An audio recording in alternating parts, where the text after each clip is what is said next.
Olá, boa noite a todos.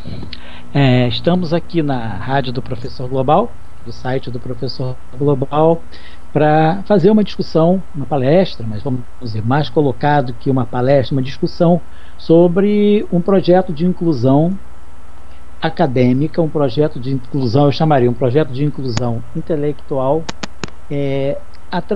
pelo CBPE e com a participação sempre também do site do Professor Global, da Rádio Professor Global.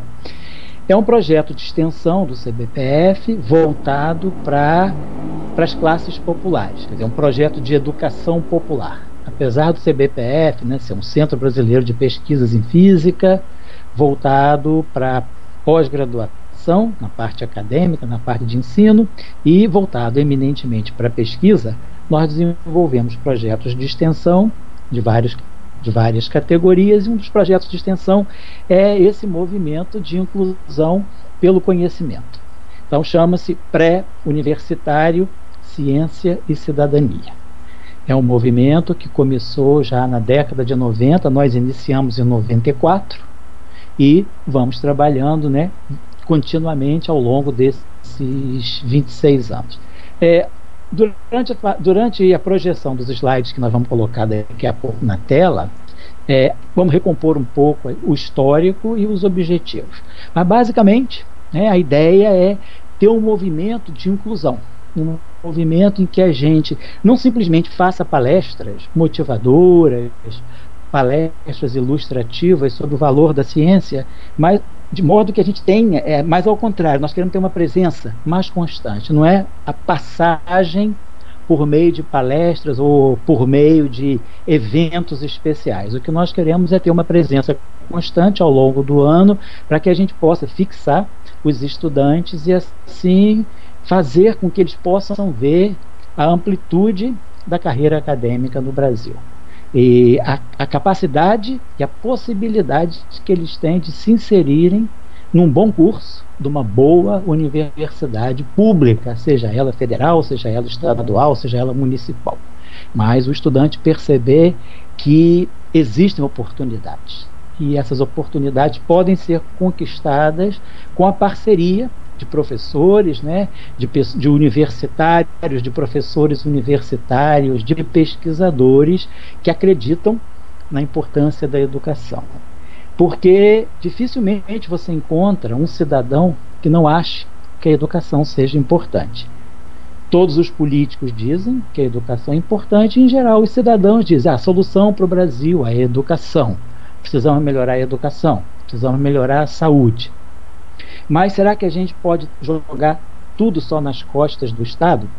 Claro, é uma obrigação do Estado a educação. Mas é também uma obrigação do cidadão, sobretudo aquele cidadão que teve uma oportunidade de ter toda uma formação às custas do Estado, ou aquele cidadão que tem um emprego público numa universidade, num instituto federal, ou num colégio federal ou estadual, mas, digamos, um servidor público da educação, ele também pode desenvolver seus projetos e fazer com que a educação seja disponibilizada para pessoas que às vezes têm dificuldade, sim, incluir num circuito tradicional da educação, por conta do trabalho ou por conta de ter já uma família constituída e não poder se dedicar durante a semana aos estudos. Então vai ficar mais ou menos claro ao longo da nossa discussão qual é o papel do nosso curso, quais são os objetivos, né? Nada de assistencialismo, em nenhum momento está se falando de assistencialismo ou de um movimento, vamos dizer, de fundo religioso, de ajuda. Não é um movimento de ajuda, é um movimento acadêmico, é um projeto acadêmico, é um projeto de ensino, é um projeto de pesquisa, no qual todos nós, professores, né, todos os participantes, digamos, de forma ativa, que são aqueles que dão aula, estão aprendendo e muito. Talvez aprendendo mais até do que no trabalho que nós exerçamos na nossa instituição de ensino, porque o projeto é muito livre e é um projeto bastante aberto, multidisciplinar. Vamos então iniciar. Eu vou pedir aos colegas que estão dando suporte a essa palestra para, por favor, começar a projetar os slides para a gente ir falando em cima dos slides, fica mais ilustrativo. Obrigado, Ageu. Obrigado aí. Obrigado também ao Sam. Então, nós temos aqui, inicial, PUCC, um projeto de inclusão social. O que é o PUCC? É o Pré-Universitário Ciência e Cidadania. Nós iniciamos, como vai ficar claro depois no nosso história, como pré-vestibular. Mas o vestibular praticamente já saiu do circuito. Existem alguns pré-vestibulares isolados. Mas hoje a gente fala do Enem. Mas a gente também não quis colocar pré-Enem, porque o nosso objetivo, e fica claro para o nosso aluno desde o início, que nós não estamos fazendo um adestramento para o Enem, um treinamento para o estudante passar no Enem. Chama-se pré-universitário. Nosso objetivo é preparar o estudante para uma vida universitária plena. O Enem, ou o vestibular, é um acidente de percurso, vamos colocar assim. É alguma coisa que acontece no caminho. Mas a meta dele não é passar no Enem. A meta dele é ser um universitário e, através do curso universitário, ele procurar a sua inserção social. E aí o título que eu dou, mais ou menos metafórico, um título usando palavras da física, é de neutrinos sociais a fótons. Para quem está assistindo a palestra, né, e que não é iniciado na física, os neutrinos são uma categoria de partículas subnucleares. São partículas que estão entre nós o tempo todo. Nós somos bombardeados por neutrinos a cada segundo. Em uma quantidade que chega a ser da ordem de 50 trilhões. 50 trilhões de neutrinos estão nos bombardeando a cada segundo, seja noite, seja dia, chova ou faça sol. São neutrinos chamados, que vêm do espaço. Então nós temos os chamados neutrinos cósmicos, temos uma grande quantidade, sobretudo os neutrinos que bombardeiam a Terra, são neutrinos solares. Na atmosfera são produzidos neutrinos através de reações também, então nós temos os neutrinos atmosféricos, temos os neutrinos produzidos nos reatores nucleares, temos os neutrinos produzidos nos aceleradores de partículas e temos neutrinos que emergem do próprio manto terrestre. O interior da Terra é material incandescente, nós temos material radioativo em abundância. E a radioatividade que existe no interior da Terra também ejeta neutrinos, que são chamados de geoneutrinos. Então os neutrinos estão presentes, são partículas praticamente onipresentes. Mas muitos físicos gostam até de chamá-los de partículas fantasma. Por quê? Porque essas partículas estão o tempo todo conosco e nós não as vemos. Então é isso que eu chamo de neutrino social. O neutrino social é aquele cidadão que talvez não tenha nem uma existência assegurada pelo Estado. É aquele cidadão de periferia, é aquele cidadão trabalhador ou filho desse cidadão, mas nós estamos falando de uma classe pela qual às vezes nós passamos e nós ignoramos. Elas estão presentes e nós não as vemos. De repente você entra no campus da sua universidade, tem pessoas varrendo, tem pessoas fazendo a limpeza dos corredores, fazendo a limpeza das salas de aula, das salas de trabalho, fazendo a limpeza dos banheiros. E você simplesmente passa por essas pessoas e não as vê. Então é isso que eu chamo de neutrino social. É aquela pessoa que às vezes está no nosso caminho, fazendo um serviço simples, que é fundamental para a nossa subsistência dentro do trabalho, mas a gente às vezes é incapaz de dar um bom dia, uma boa tarde, uma boa noite a essa pessoa. Elas são transparentes à nossa passagem. Então é isso que nós chamamos de neutrinos sociais. E os fótons são as partículas brilhantes, são as partículas de luz. Então nós temos os fótons azuis, os fótons violeta, os fótons vermelhos, os fótons amarelos, os fótons laranjas, os fótons verdes. Os fótons são as partículas de luz, fótons de raio-x, mas são partículas brilhantes. Então o objetivo do nosso trabalho é buscar transformar esse neutrino, que é uma partícula sem brilho, sem luz, invisível, de interação quase nula, ela passa por nós e não interage. O neutrino é capaz de viajar trilhões, realmente trilhões de quilômetros, sem interagir com nada que ele encontra no caminho. Então nós queremos transformar esse neutrino, que é praticamente, como muitos físicos gostam de chamar de partícula fantasma, e um fóton que emite luz. Então nós queremos trabalhar nesse sentido, de transformar a escuridão em luz. Então, esse é o objetivo, tem sido o objetivo de nosso trabalho nesses 26 anos de existência contínua. Aqui eu coloco o CBPF, que é o Centro Brasileiro de Pesquisas Físicas, onde eu trabalho e que nos dá o suporte para esse projeto, e o site do Professor Global, o Professor Global, que é um site também de inclusão pelo conhecimento, é um site educacional em vários níveis, né? Desde da escola elementar, desde a escola fundamental até a pós-graduação, sobretudo pós-graduação em física. Então nós temos essa parceria, a parceria com o Professor Global se iniciou mais recentemente, mas o Professor Global tem dado apoio, inclusive com gravações de aulas que nós passamos para os nossos estudantes. Então isso nós vamos falar, PUCC, né? Pré-Universitário, Ciência e Cidadania, porque nós estamos interessados em construir um cidadão que compreenda a ciência, mesmo que ele não seja um cientista, ele compreenda o valor da ciência. Sobretudo nos dias de hoje, em que há um grande descrédito pela ciência, né? Há um anticientificismo até. Há um negacionismo científico. Então a gente já vinha há 26 anos muito preocupados de criar um movimento em que a ciência seja valorizada, quer dizer, a cultura de um país. Nós temos um país riquíssimo culturalmente, com folclore, com literatura, com música, com cinema, com teatro, com pintura. É um país riquíssimo, artisticamente, como o nosso, né, culturalmente. E a ciência, ela fica meio de fora da cultura. Então, o que nós temos feito uma luta é para integrar a ciência ao patrimônio cultural. E aí formar o cidadão. Então, nós temos, inclusive, no nosso curso, como nós vamos falar depois, uma disciplina chamada Ciência, Cultura e Cidadania. A ciência é importante para integrar o patrimônio cultural, quer dizer, a cultura se faz também com ciência, cultura científica, e com cultura em ampla, né, o mais ampla possível, e com ciência o cidadão se forma a partir da cultura e da ciência. Esse que é o objetivo. Por isso que nós colocamos pré-universitário, ciência e cidadania. Poderia até ser ciência, cultura e cidadania, mas ficaria muito longo. Então, fica claro que a ciência faz parte da cultura. Então, a cultura é mais abrangente, mas ciência dentro da cultura e cidadania. Muito bem, vamos passar para o próximo, por gentileza.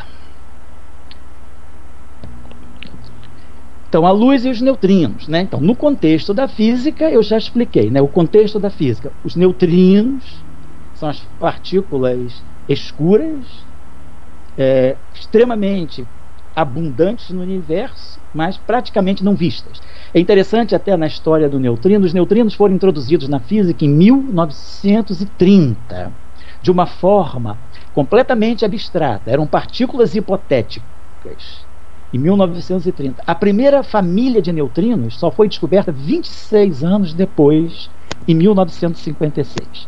A segunda família foi descoberta em 1962, e a terceira família de neutrinos só foi descoberta no ano 2000. Então os neutrinos, eles estão sempre desafiando a física. Então eles são abundantes, são praticamente, digamos, num senso mais comum, invisíveis, mas altamente desafiadores. Então é desse neutrino que a gente quer falar, vamos dizer, na metáfora do neutrino social. O neutrino social é o neutrino desafiador, é o neutrino que é vítima da desigualdade, é o neutrino que é esquecido praticamente pelo Estado, e a gente quer transformar esse neutrino em luz. Esse é o projeto. É ambicioso, mas é humilde também no sentido de que é um trabalho paulatino, construído ao longo do tempo, com a participação de muitas pessoas interessadas, devotadas e que querem aprender, querem trabalhar o ensino de forma voluntária, completamente voluntária. Nós nunca tivemos nenhum tipo de auxílio, vamos dizer, financeiro direto. O que nós temos é a infraestrutura que o CBPF oferece, a sala, oferece para nós trabalharmos aos sábados. Então nós temos infraestrutura, mas nunca se manipulou dinheiro, não tem mensalidade, o estudante não paga nada e o professor também não recebe nada. A moeda que nós trocamos é o conhecimento. E nós também aprendemos muito com o nosso estudante. Porque o nosso estudante, ele nos traz uma série de fatos da realidade que ele vive, que às vezes não fica clara num curso. Num curso de física, quando a gente faz licenciatura em física, muitas vezes não fica claro qual é o perfil do nosso aluno. Então com isso também a gente aprende muitas coisas. E esse aluno, como fazia Paulo Freire, ele traz um conhecimento dele, um conhecimento da sua comunidade. E a gente tem que conversar com ele, a gente tem que falar a linguagem dele também. Então, luz e neutrinos sociais. Por que acredito que tenha ficado um pouco claro? A gente gosta de usar muito, eu gosto dessa frase do Gandhi, né? Seja você mesmo a mudança que você quer no mundo. Se você quer mudar o mundo e quer fazer uma mudança, é você que vai ajudar a fazer. Então o nosso aluno é participante disso. Vai ficar claro ao longo da discussão que o nosso aluno, ele não é passivo no sentido de que tem um projeto pronto, ele entra, ele é assistido e acabou-se. Não, o nosso aluno, ele constrói o movimento ano a ano também. O ano passa, entra uma nova classe de estudantes e essa classe ajuda a construir, a melhorar. Então o nosso estudante, ele é protagonista, tão protagonista, aliás, às vezes, em muitos momentos, mais protagonista que o professor, como vai ficar claro mais à frente um pouco. Então por que nós trabalhamos essa visão? Porque nós queremos produzir um cidadão ativo, que faça no mundo, ele seja protagonista da mudança que ele quer ver no mundo. Essa frase nós devemos ao Gandhi, eu acho ela muito interessante. Vamos passar, por gentileza, o próximo slide. Então, contexto. Então, esse projeto existe dentro de um grupo de pesquisa que nós temos no CBPF chamado Física e Humanidade. É um projeto que vai na direção de grandes professores, de grandes cientistas que nós tivemos no Brasil, como, por exemplo, José Leite Lopes, um dos fundadores do CBPF, e fora do Brasil, como o professor Abdus Salam, que foi Prêmio Nobel de Física, criou o Centro Internacional de Física Teórica em Trieste, na Itália, e sempre dentro dessa luz de a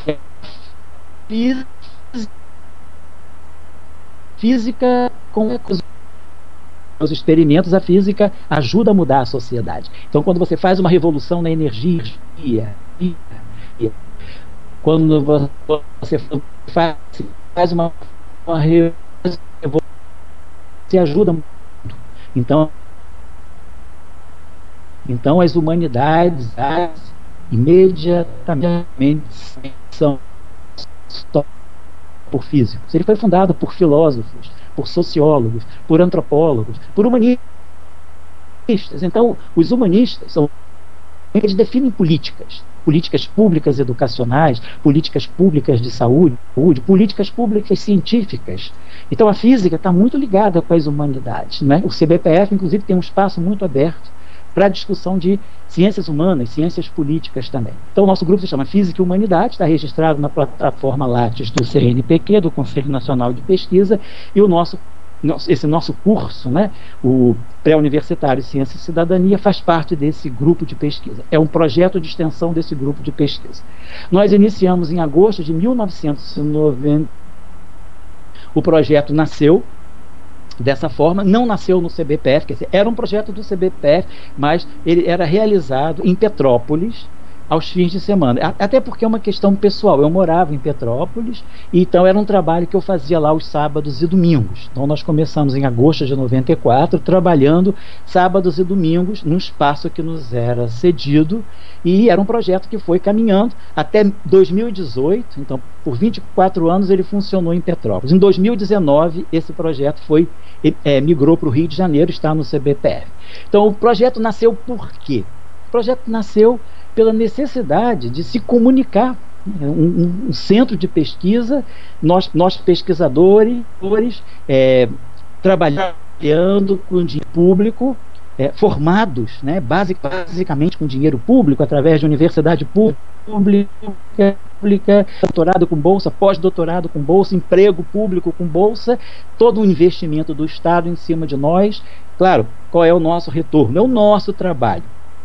Mas será que a gente não pode fazer mais? Se a nossa qualificação está na educação, será que nós não podemos criar um projeto popular, um projeto de educação cidadã, educação popular? E, de uma certa maneira, nós não somos assistentes sociais, mas a gente pode se sentir útil também compartilhando educação.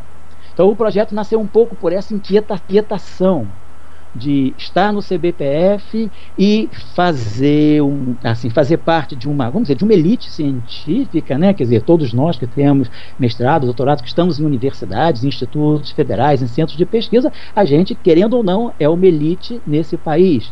Oportunidades nos foram dadas, ou esforço também houve de nossa parte para chegar lá, mas eu diria que talvez tenha havido mais oportunidades até do que esforço, porque as oportunidades são muitas, às vezes a gente não sabe aproveitar.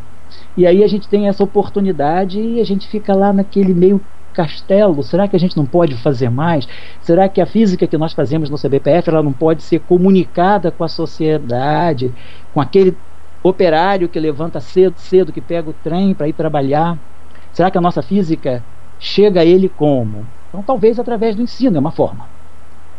Quem eram e quem são os nossos neutrinos sociais. Então, vamos mudar de página, por gentileza, que aí vai ficar mais claro.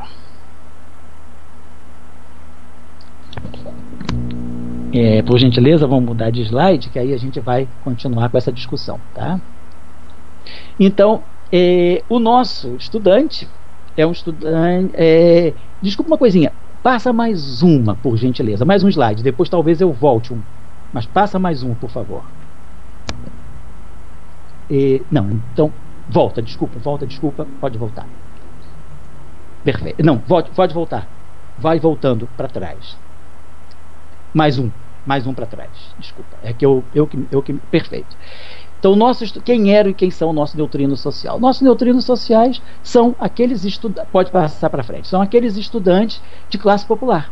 O filho do operário, ou o próprio operário, quer dizer, aquele estudante que muitas vezes parou de estudar há muito tempo, ou aquele estudante que é um trabalhador, mas que tem um projeto, tem um sonho, vamos dizer, nesse momento não é um projeto de vida, é um sonho, de entrar numa universidade, de ter um curso superior, de ter uma inserção social pelo conhecimento. As chances, às vezes, são poucas, porque os cursos, em geral, são caros, são pagos, são diários, né? São todos os dias da semana. E esse estudante, ele não tem muito tempo de estudar durante a semana. Então, a gente pensou numa coisa mais voltada para os fins de semana, para aqueles que tiverem, né, força de trabalhar durante a semana e ainda estudar no fim de semana para se preparar para a vida universitária. Podemos passar, por gentileza, de slide?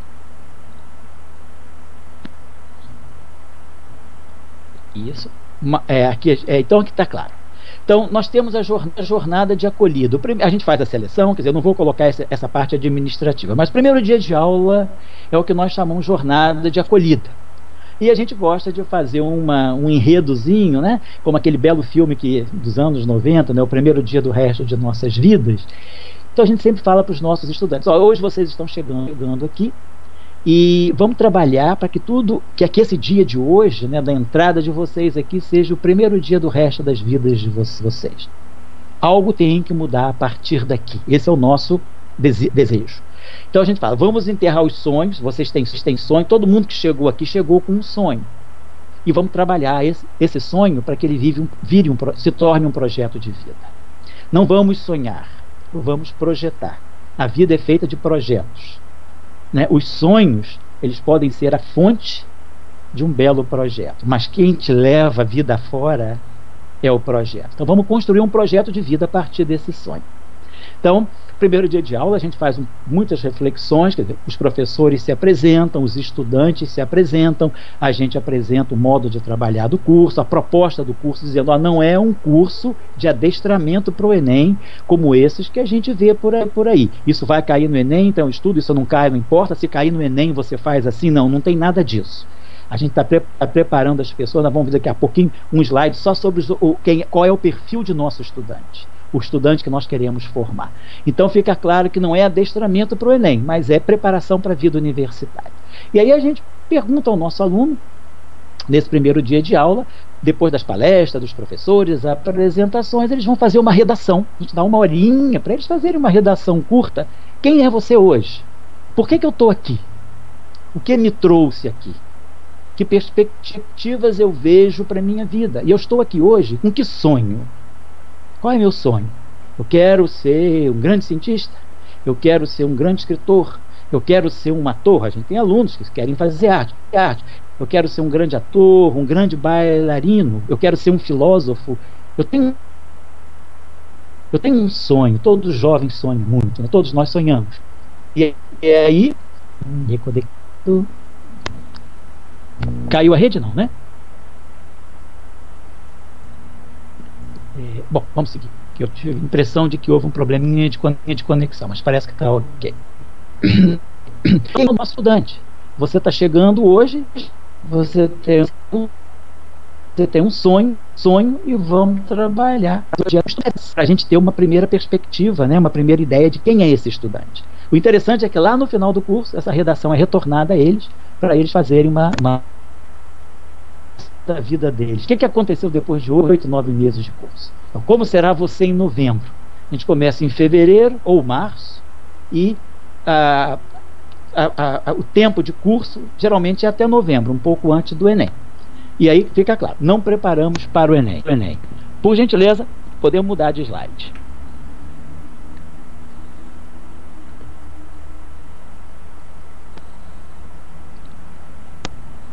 Está sendo possível. Beleza. Então, os objetivos, né? Eu preferia, vamos passar mais um slide, eu acho que é até melhor ir direto para o perfil do nosso estudante. Pode passar um slide à frente, obrigado.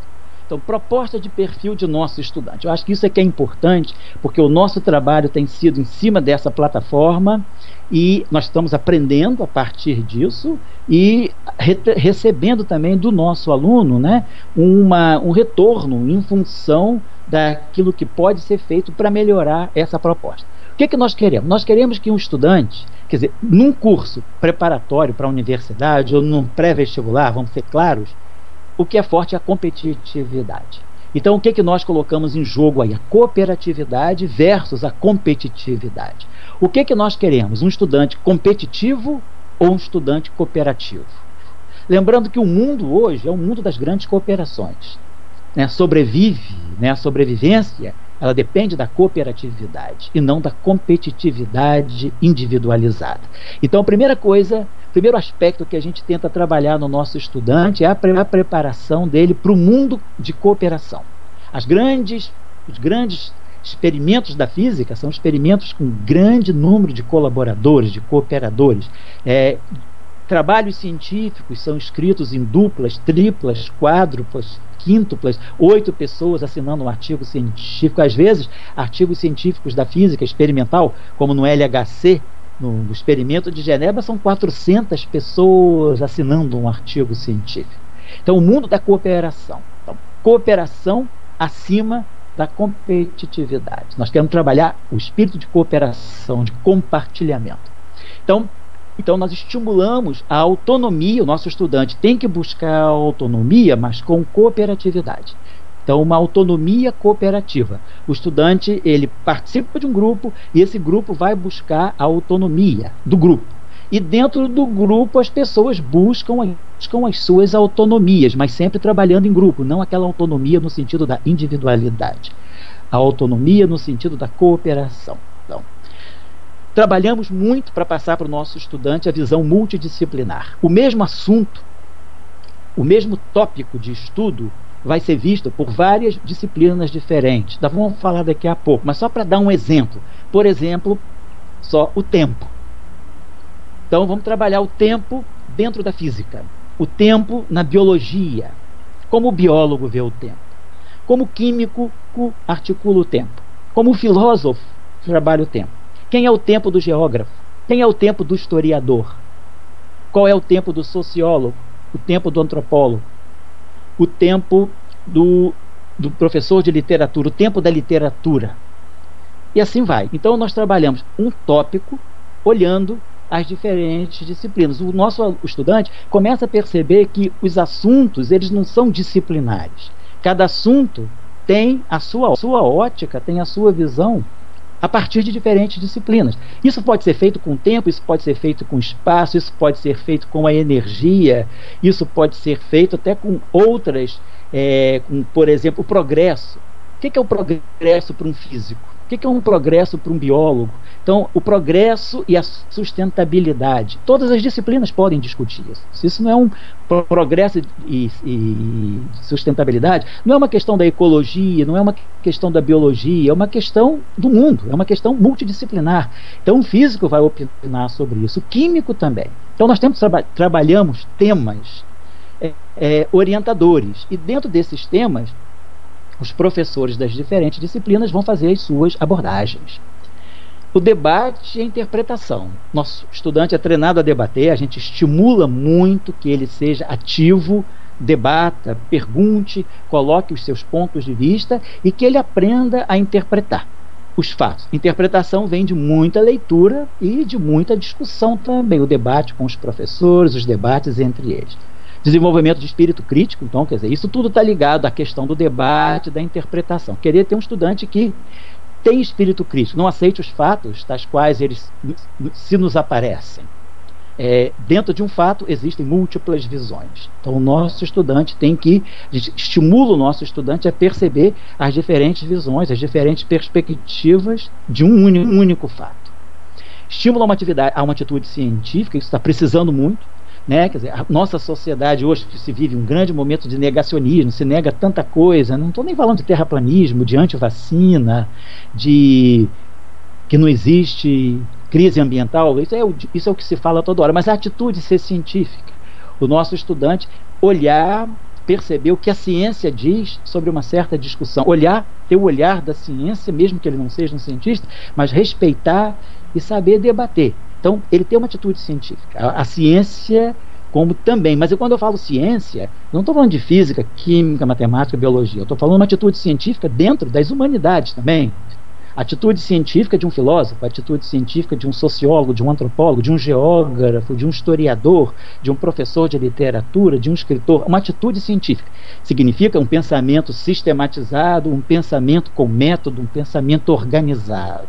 Então a gente tenta muito trabalhar essa discussão com o nosso estudante, inclusive dando textos, nem sempre fáceis para eles lerem, como eu vou falar daqui a pouco também. Formação orientada por projetos. O nosso curso ele tem 3 fases. A primeira fase é a fase mais disciplinar. As disciplinas se apresentam. A segunda fase do curso é a fase de mais interdisciplinaridade, as disciplinas se comunicam. E a terceira fase é a organização de alguns projetos à luz do que o estudante apresentou. Essa terceira fase, que é a fase orientada por projetos, é a fase que se inicia em geral julho a agosto. Então nós não estamos preocupados com o que cai no Enem. A gente está preocupado que o nosso estudante comece a se orientar por projetos em cima de temas que nós colocamos anualmente, de repente um ano um tema, no outro ano outro tema, mas a gente organiza projetinhos para os nossos estudantes se posicionarem, posicionar o seu conhecimento adquirido nas 2 fases anteriores, na fase disciplinar e na fase, vamos dizer, multidisciplinar. Ele agora vai jogar tudo isso em cima da realização de alguns projetos. Estimulo as resoluções com diferentes níveis de competência, quer dizer, é importante que o nosso estudante, como ele trabalha em grupo, as resoluções de certos problemas, eu não estou falando de problema de matemática para resolver, estou falando dos problemas que aparecem no projeto. Os estudantes com diferentes competências, com diferentes habilidades, eles vão procurar resoluções, combinando essas habilidades. É o que nós chamamos de identificação de habilidades. E depois, finalmente, estimular também a habilidade para modelagem científica. Quer dizer, nós temos uma disciplina que une geografia com estatística. Então, é importante que os nossos alunos, os nossos estudantes, mesmo que sejam das humanidades, eles aprendam a saber fazer uma modelagem científica, que não necessariamente a modelagem científica não é necessariamente trabalhar com números, mas é fazer um projeto articulado dentro do método científico. Então esse é o perfil de nosso estudante.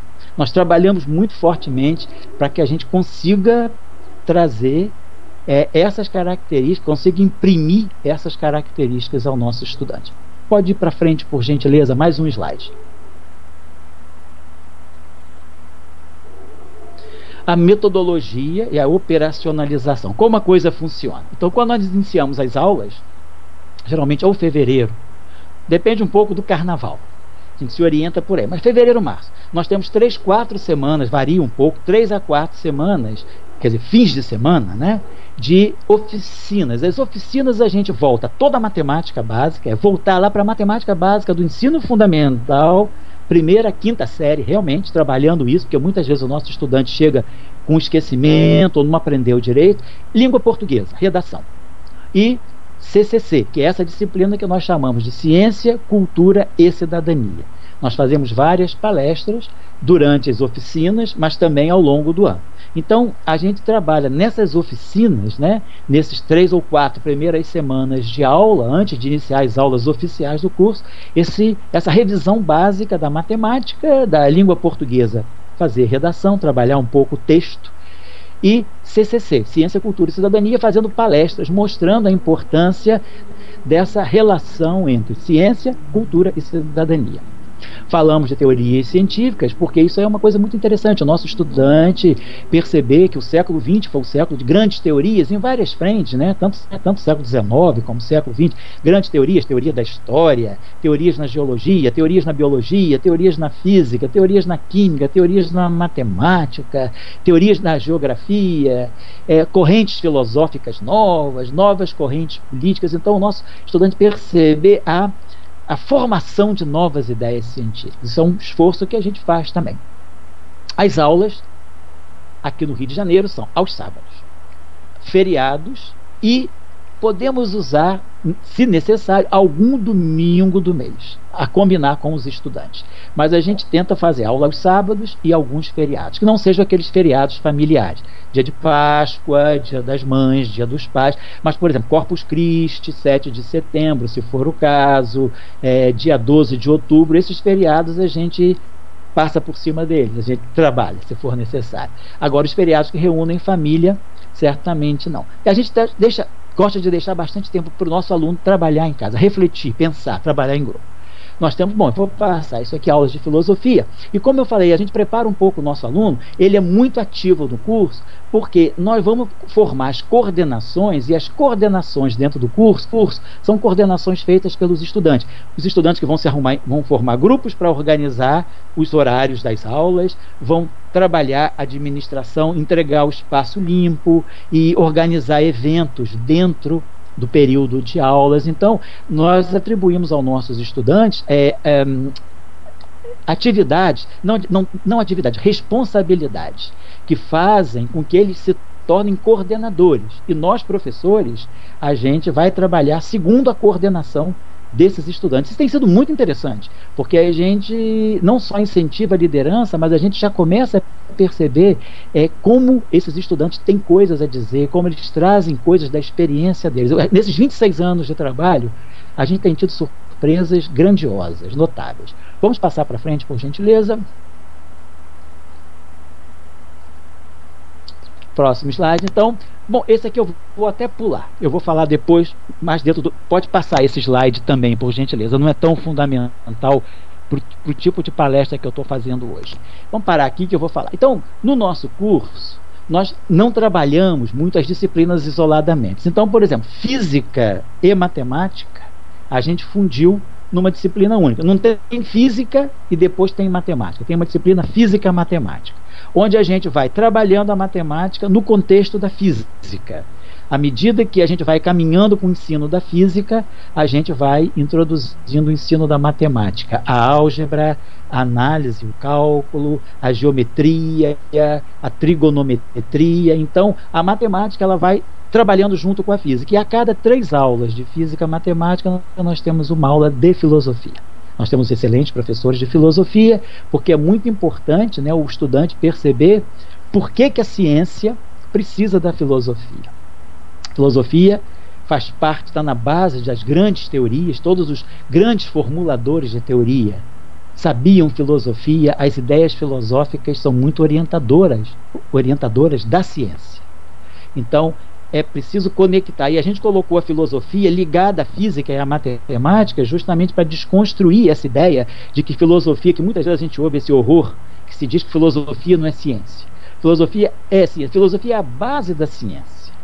Então, a gente trabalha física, matemática, 3 aulas, depois uma aula de filosofia, que pode não necessariamente ser filosofia natural, mas é uma aula de filosofia, onde vão ser o quê? O que é a filosofia? É um laboratório, um experimento de pensamento. Então é importante o nosso estudante perceber a importância da filosofia na base da formação do conhecimento.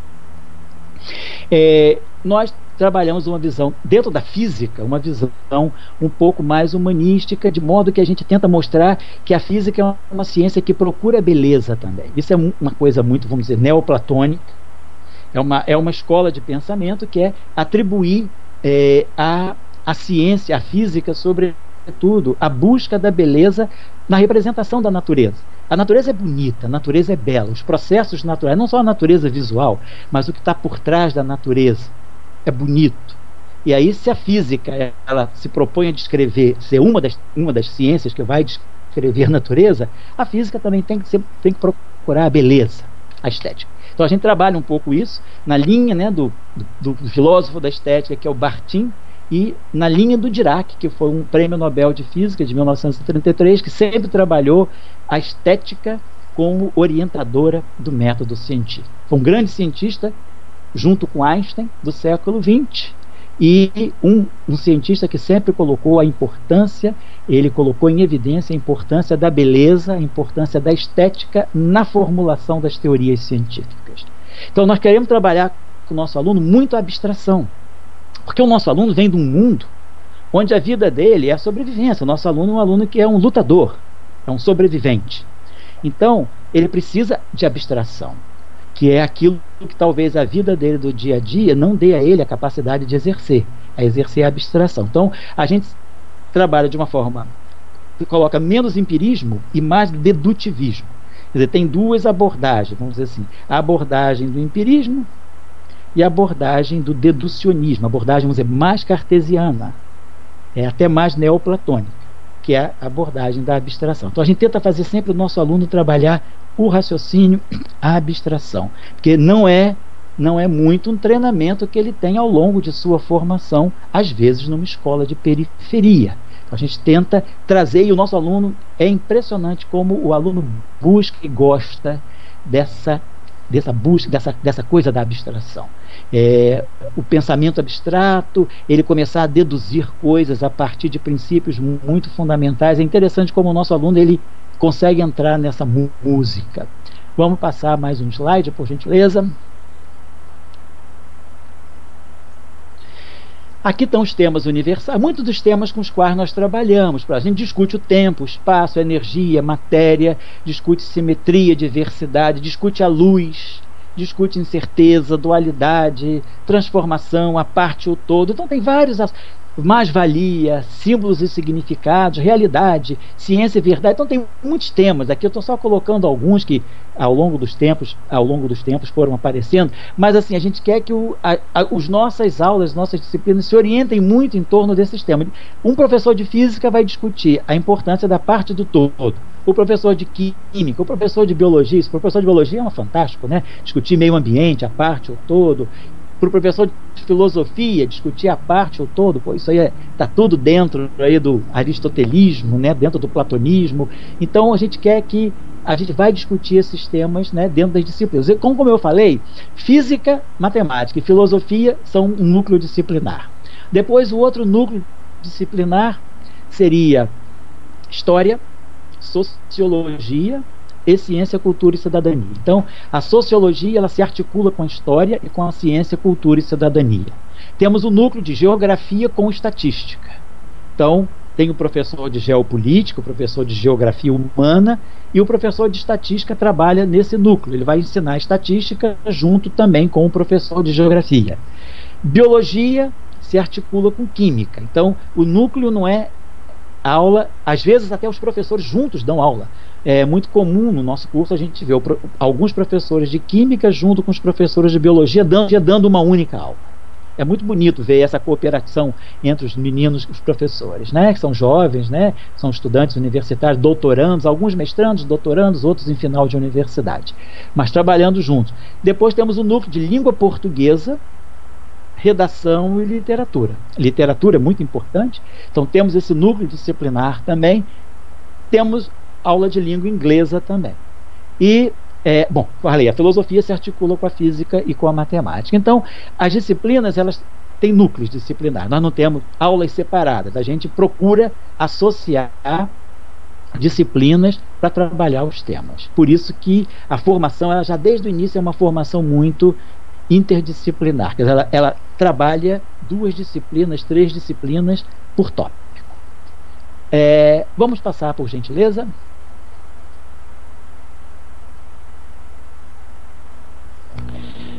As atividades de suporte, então, bom, as aulas de filosofia são mais do que suporte, elas são estruturantes dentro do grupo de física e matemática. Nós fazemos as chamadas jornadas abertas. Ao longo do ano a gente propõe algumas jornadas em que aquele sábado não tem aula, a gente tira as aulas de um sábado e vamos discutir alguns temas que nós elegemos juntos com os estudantes. Então, nós fazemos essas jornadas, nessas jornadas nós vamos abordar alguns temas. E aí convidamos alguns especialistas, ou mesmo os próprios professores fazem as suas intervenções, apresentam alguma fala dentro desses temas.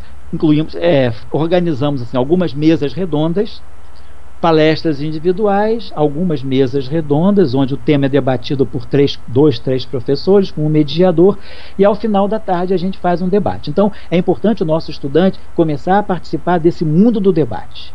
Ele perceber o contraditório dentro de uma discussão, ver que no mundo científico a discussão, a oposição, profissional, quer dizer, aquela coisa cidadã de se discutir, aquela discussão civilizada de opositores é muito importante. Isso não é óbvio para o nosso estudante, que o estudante que vem do ensino médio, ele vem muito acostumado a beber certas verdades. Parece que as coisas são sempre verdadeiras, ele aprende verdades. Em geral, não estou falando, tem escolas que já são escolas que têm um pensamento muito aberto, mas não é o normal. A gente está falando de um estudante de periferia, de um estudante que não teve a chance de ter uma boa escola, que às vezes tem disciplinas que ele nunca estudou ao longo da escola. Então é importante para ele perceber o mundo do debate, ele entrar nisso. Organizamos cineclube, projetamos alguns filmes para se discutir. Quem faz isso é a professora de literatura ou de outras áreas também, professor de sociologia. A gente já passou vários filmes e debate certos filmes interessantes. O filme é apresentado e depois tem-se um grande debate em torno daquele tema. Os estudantes se organizam em grupos de estudo, Às vezes o grupo de estudo não é nem presencial, os estudantes com as suas ferramentas tecnológicas, o WhatsApp, eles se formam em grupos, podem estudar, como agora está acontecendo no período da pandemia. No período da pandemia a gente tem dado trabalhos para eles, a gente não está dando aula à distância porque muitos têm problema de conexão.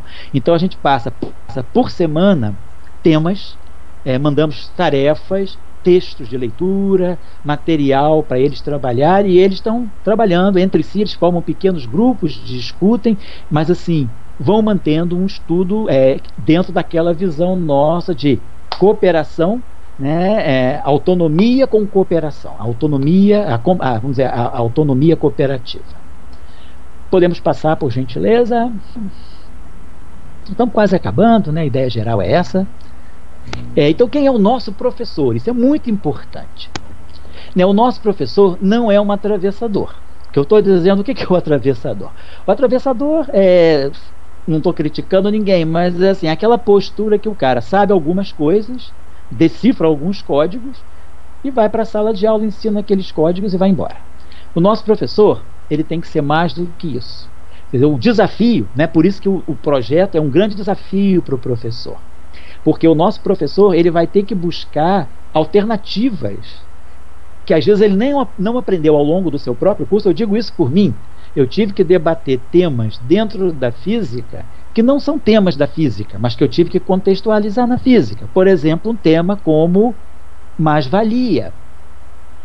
Um tema, por exemplo, qual é o capital da física? Como é que o capital se relaciona com a física? Uma ciência, uma teoria custa caro.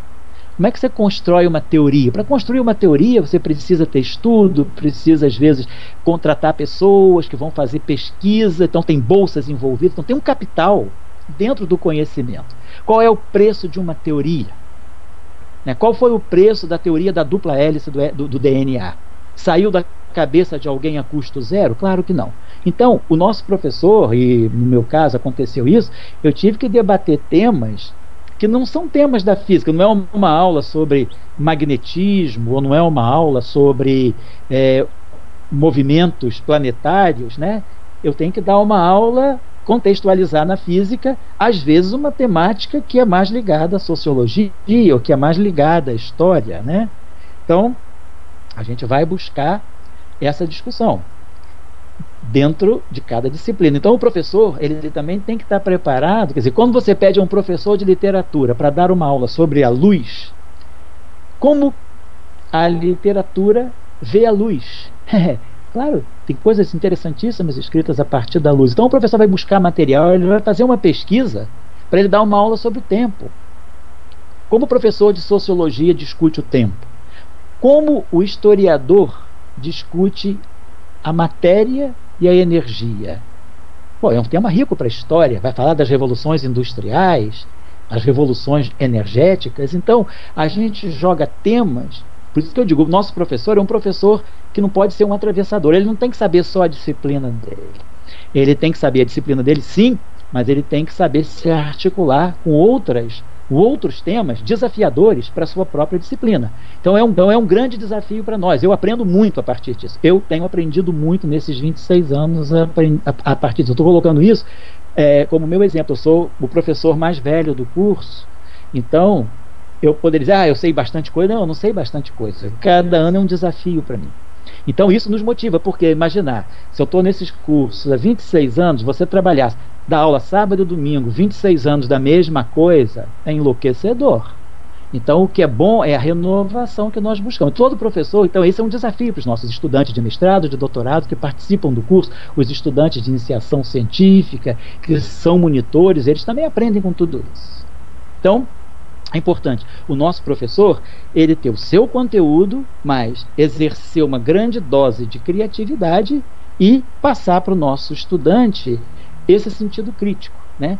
Criticar o conteúdo e a partir da tua criatividade. Como é que eu vou colocar esse tema, que não é da minha área especificamente, né? Não é óbvio que um professor vamos dizer, um professor de geografia vai falar sobre sobre o tempo, até que sobre o espaço é mais óbvio, mas um professor de geografia falar sobre incerteza não é uma coisa fácil. Ou falar sobre simetria, o que é a simetria para um geógrafo, né? O que é a simetria para o físico, para o matemático, para o químico, para o geógrafo. Então são coisas que aí a gente tem que estudar. Eu também tenho que estudar coisas para poder levar para a física essa discussão, porque é isso que a gente chama de multidisciplinaridade, é olhar temas de uma disciplina sob a ótica de outras disciplinas.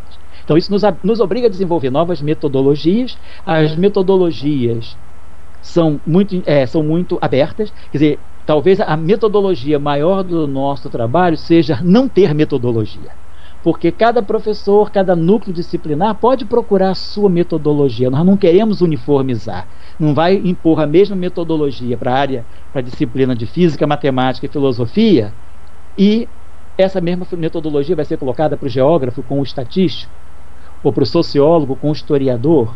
Então a gente deixa, isso inclusive é bom para o estudante que participa, para o jovem que está participando como professor, ele ter essa habilidade de criar a sua metodologia, de pôr em prática uma metodologia que ele vai ver se funciona, até que ponto funciona, como ele pode melhorar. Vamos dizer, uma espécie de um curso de aplicação, um colégio de aplicação, digamos assim, onde a gente vai poder testar metodologias, né? Claro, não vai fazer testes loucos, mas a gente vai ver como a nossa metodologia pode funcionar e melhorar a partir disso. Então, isso também ensina para o nosso estudante que a educação é um trabalho cooperativo, porque eu, professor de física e matemática, para eu debater um tema com um sociólogo, eu vou também aprender com o sociólogo, vou tirar do olho, mas esse tema que você me passou é da tua área. Eu vou discutir, por exemplo, progresso.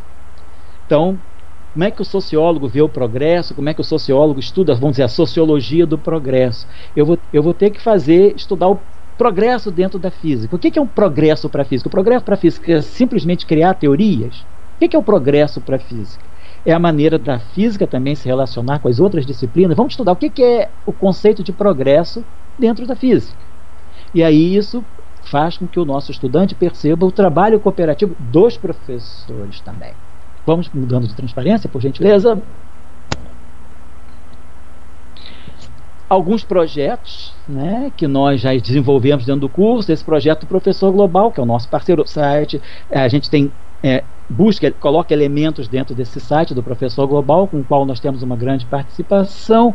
Já tivemos projetos no passado que é trazer a família para o curso, porque muitas vezes o nosso estudante de classe popular, a família não compreende que ele está no fim de semana estudando, mas você não vai chegar a nada. A autoestima é muito baixa. Você, de periferia, teve uma péssima escola, às vezes não teve tempo de estudar direito, foi passando mal de ano para ano, e agora quer ser engenheiro, quer ser filósofo, quer ser biólogo. A família, muitas vezes, é o elemento de desestímulo. Isso aí é muito comum, a gente trabalhar o problema que a própria família traz de baixa estima para o nosso estudante. Então a gente trouxe, já houve tempo, há bastante tempo atrás, nos tempos que nós funcionávamos em Petrópolis ainda, a gente trouxe a família para a escola, criando um projeto chamado Compartilhando Reflexões com a Família. Então a gente fazia reuniões uma vez por mês com a família. Isso foi mais ou menos no início dos anos 2000. Reuniões com a família, para que a família percebesse a importância do conhecimento, a importância de se fazer um curso universitário, a importância de, às vezes, deixar o estudante, né, não trabalhar, ou trabalhar menos, levar menos dinheiro para casa, para ele poder estudar e entrar numa universidade e fazer a transição. Porque muitas vezes essas famílias não sabem, isso é uma coisa muito comum, que a universidade pública é gratuita. Na cabeça, no imaginário popular, a UFRJ é para rico. Eles pensam que essas universidades só tem carrão. Não, a universidade pública é gratuita e ela é para o povão, ela é para todos. E eles não sabem disso, eles pensam que entrou na universidade tem que pagar. A gente, quando mostra para eles que o estudante, às vezes carente, quando ele entra na universidade ele ainda ganha dinheiro, ele tem a bolsa, às vezes bolsa alojamento da UFRJ, ele tem bolsa de iniciação científica, ele pode ter bolsa em um projeto de extensão, bolsa num projeto de monitoria. Então o nosso estudante às vezes ganha para estudar. E a família realmente não compreende isso. Na cabeça deles tem que pagar, então não pode. Então isso é uma coisa muito simples, mas que para eles não é. Então a gente precisou trabalhar isso com as famílias, fez isso em alguns anos. Fizemos um projeto interessante sobre ciência no Brasil. Quem é a ciência no Brasil? O que é o cientista brasileiro? As mulheres que fazem ciência em várias áreas no Brasil. Fizemos debates interessantes sobre o papel da mulher na ciência brasileira. Então, a gente tenta fazer esses projetos para colocar o nosso aluno, né, dentro de uma discussão que ele não tem na casa dele. É normal um menino de classe média razoável, que está num colégio bom, ele ter essa discussão já em casa. Às vezes ele é filho de um profissional, de um advogado, é filho de um engenheiro, é filho de um médico, é filho de um professor universitário. O nosso estudante, ele é filho de um trabalhador que não teve muito estudo às vezes. O perfil de nosso estudante é ele ser o primeiro da família a buscar a universidade. Raramente, muito raramente, mas muito raramente mesmo, nesses 26 anos, o nosso estudante ele já vem de uma família que tem um passado universitário, nem que seja uma geração antes dele apenas. Não temos. O nosso estudante vai ser o primeiro a tentar ascender à universidade. Fizemos um projeto também, sua referência na plataforma Lattes, o nosso estudante buscar as referências no mundo científico, no mundo universitário. Então, trabalhando na plataforma Lattes, de acordo com a área de interesse deles, ele procurar os grupos de pesquisa, os pesquisadores e tentar entrar em contato. Foi muito interessante essa experiência que a gente fez no final dos anos 90. O nosso estudante buscando a sua referência na plataforma Lattes, se comunicando com pesquisadores do Brasil e tendo um retorno muito generoso, muito interessante. Podemos mudar de transparência, por gentileza, para o próximo slide. Já estamos quase acabando. Bom, importante. O Bolsa Família foi muito importante para diminuir a evasão de nosso curso. Dos cursos em geral. Nós estamos falando do nosso curso, que funciona dessa forma, mas existem muitos núcleos de pré-vestibulares sociais, cidade do Rio de Janeiro afora, estado do Rio de Janeiro afora, Brasil afora. Existem muitos, as próprias universidades públicas, elas têm seus cursos de pré-vestibulares sociais, dados por estudantes, por professores. Então tem um grande contingente de pessoas se esforçando para fazer isso. Agora, é sempre muito grande a evasão, por várias razões. falta de dinheiro, falta de estímulo. O que é interessante é que o Bolsa Família, ele manteve o nosso aluno a evasão diminuiu muito quando se começou com Bolsa Família. Por quê? Porque o estudante, a família tinha uma renda mínima que permitia o filho não ter que fazer serviços, às vezes, no fim de semana. Ele podia passar o fim de semana estudando. Então, eu queria dizer que é importante, às vezes, uma política de Estado, né? Quer dizer, um curso como o nosso, esses cursos pré-vestibulares sociais, são cursos praticamente informais, não são espaços formais de educação, mas como se beneficiou do Bolsa Família. E depois, quem são os nossos egressos? Bom, hoje a gente pode dizer, depois de 26 anos, inclusive muitos dos nossos professores são doutores.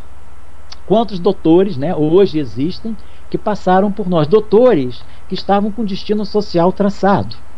Eram pessoas que nasceram, talvez, para fazer serviços mais simples, mas que hoje são doutores em sociologia, em engenharia, em biologia, vários, em literatura, língua portuguesa, em várias áreas, história, antropologia.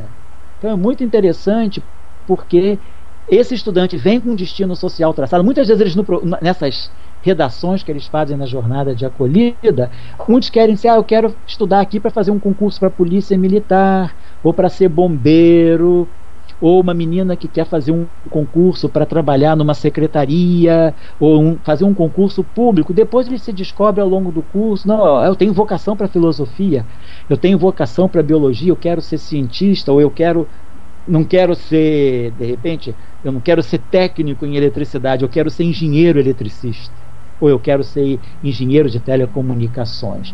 Então, é importante a gente tentar quebrar esse destino social que está traçado. A gente viu muito nessa campanha eleitoral de 2018, né? O próprio presidente, que hoje é presidente do Brasil, ele dizia claramente na sua campanha, o que o Brasil precisa é garotos para consertar a geladeira, para consertar a máquina de lavar. Eu não sei por que cismou tanto com máquina de lavar, consertar a máquina de lavar. Por que o garoto, que é filho, às vezes, da diarista, ele vai ter que passar a vida consertando máquina de lavar? Por que ele não vai ser filósofo?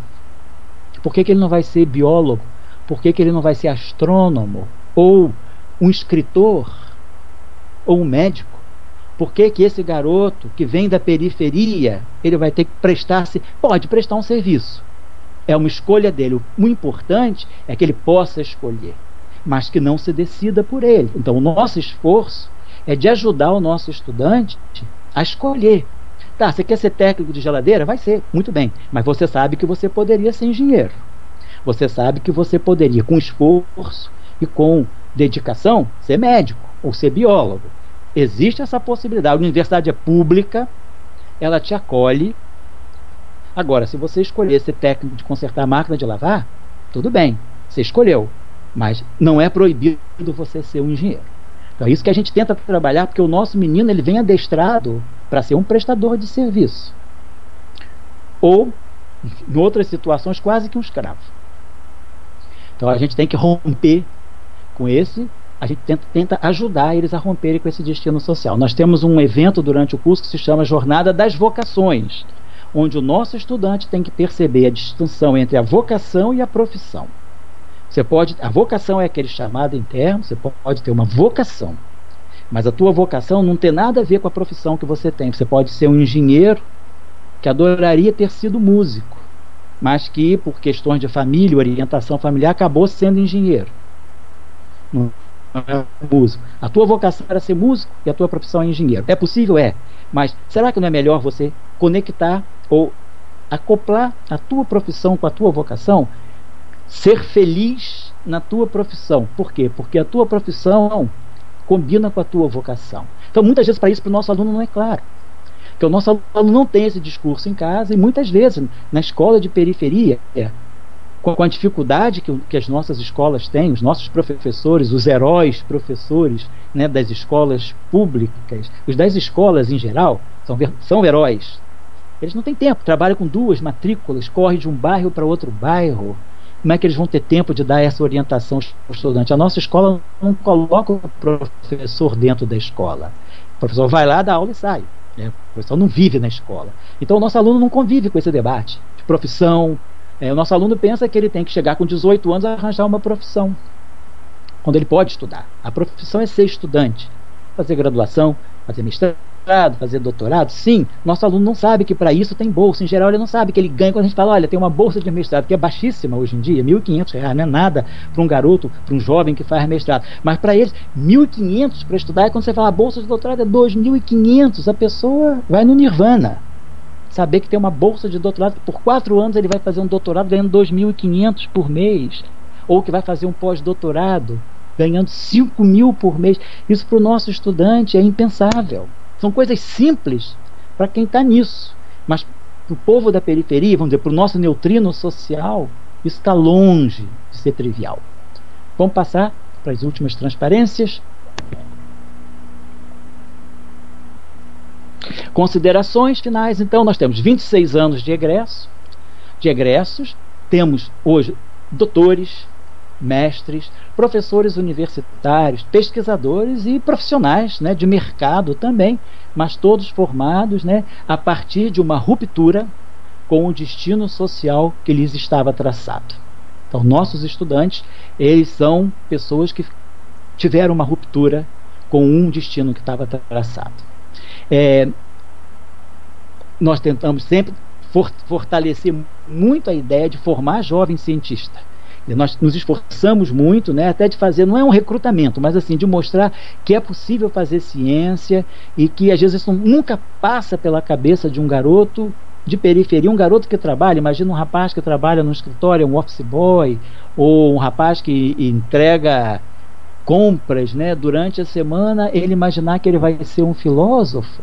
Nós temos um exemplo de uma menina que trabalhou conosco, não, de um rapaz, desculpa, era um rapaz, esse não era uma moça não, era um rapaz que trabalhava numa papelaria, mas o sonho dele era ser filósofo. Hoje ele está terminando o curso de filosofia no IFIX da UFRJ. Quer dizer, que realização para essa pessoa. Ela nunca pensou que ela fosse fazer essa transição. Então, a gente tenta sempre trabalhar muito a questão da ciência básica, falar para o nosso jovem, você pode ser cientista, não será se não quiser, mas você pode ser. Não é proibido e não é difícil. É trabalhoso como foi para qualquer um. Todo mundo tem que estudar, ou ser um engenheiro, ou ser um médico. Nós temos várias pessoas que estudaram medicina. Nós temos pessoas que foram estudar depois medicina em Cuba. Hoje são médicos sem fronteira. Eram pessoas que trabalhavam em ofícios muito simples. Empregadas domésticas, que se tornaram assistentes sociais. Outras se tornaram professoras de língua portuguesa. Então é muito interessante a gente ver como esse jovem está preparado para essa ruptura. Mas às vezes se decide por eles que eles vão ser técnicos, ou que a moça vai fazer um curso de gastronomia, não digo nem de gastronomia, mas de culinária, para poder sobreviver. Não vai fazer culinária, não sei, aqui ou ali no Senai, nada contra, mas não é isso só que ela quer. Por que ela não vai ser, por exemplo, uma historiadora? Por que não? Ela nem sabe que ela pode ser. Então, a gente tenta oferecer essa visão para eles. Então, por isso que a jornada das vocações é muito importante. Eu acho que agora a gente vai para o último slide. Se não for o último, pode, por gentileza, passar para o próximo slide. Ver se tem mais um slide. Isso. Então, volta então. Vou ficar nesse último. As considerações de conclusão.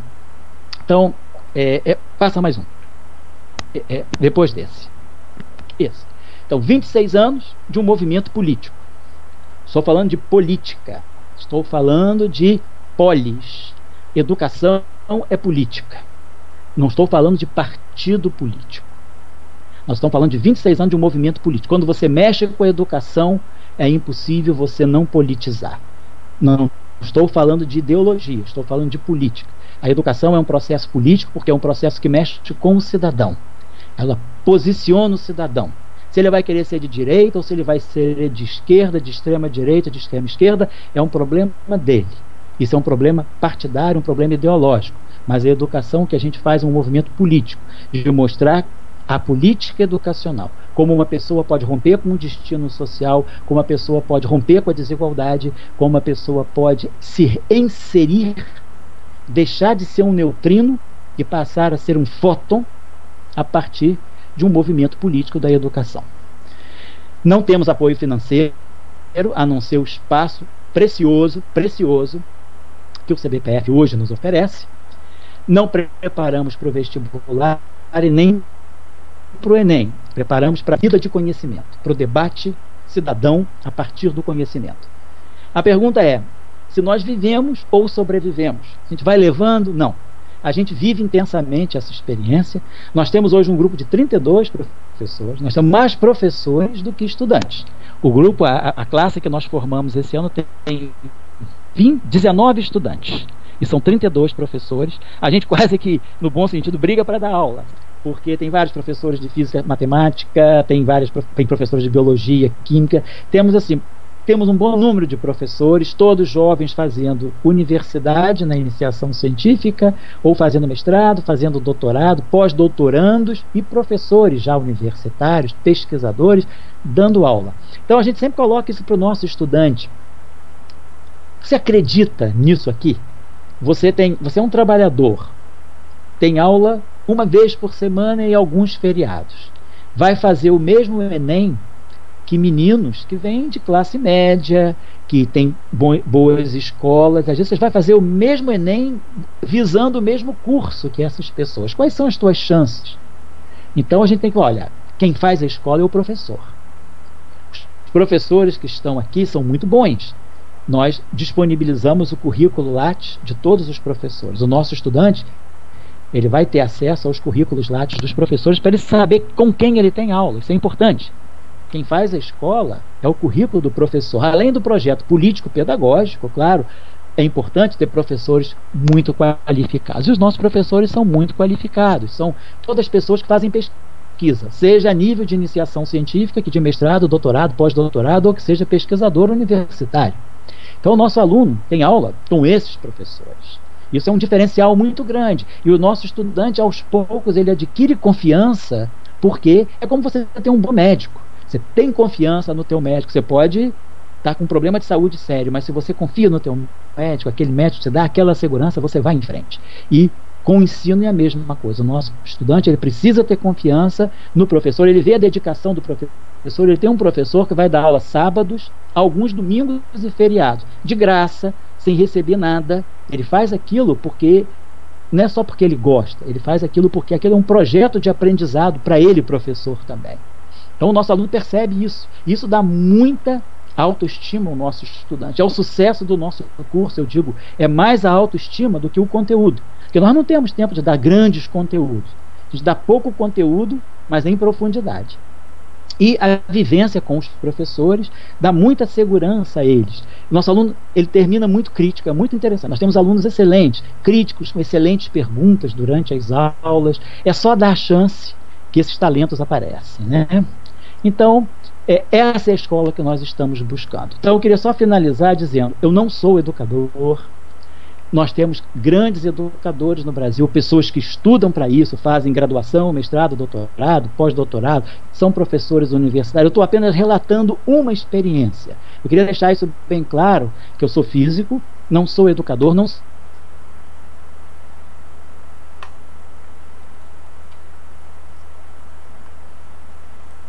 Então, eu só quero colocar assim, a gente um pouquinho essa humildade, né, de que a gente está aprendendo fazendo isso. É um trabalho que é empírico para nós, mas a gente está relatando uma experiência. E aí quem faz pesquisa em educação, quem é realmente da área da educação, pode julgar o projeto e dar sugestões também. Eu só quero colocar isso para não parecer que a gente está entrando no território alheio. A gente simplesmente tem uma experiência que vem dando certo há 26 anos, tem sido muito construtiva para nós, professores. Então, eu queria terminar, agradecer aí o espaço que o Professor Global, que a Rádio Professor Global está dando para a gente divulgar esse trabalho, né, que já é um trabalho que eu vejo em muitos lugares, mas a nossa experiência é um pouco particular nesse sentido. É uma experiência um pouquinho mais interdisciplinar e fora dos padrões de preparação exclusiva para o Enem. Então, muito obrigado e até um próximo momento de debate, num futuro próximo, espero. Obrigado.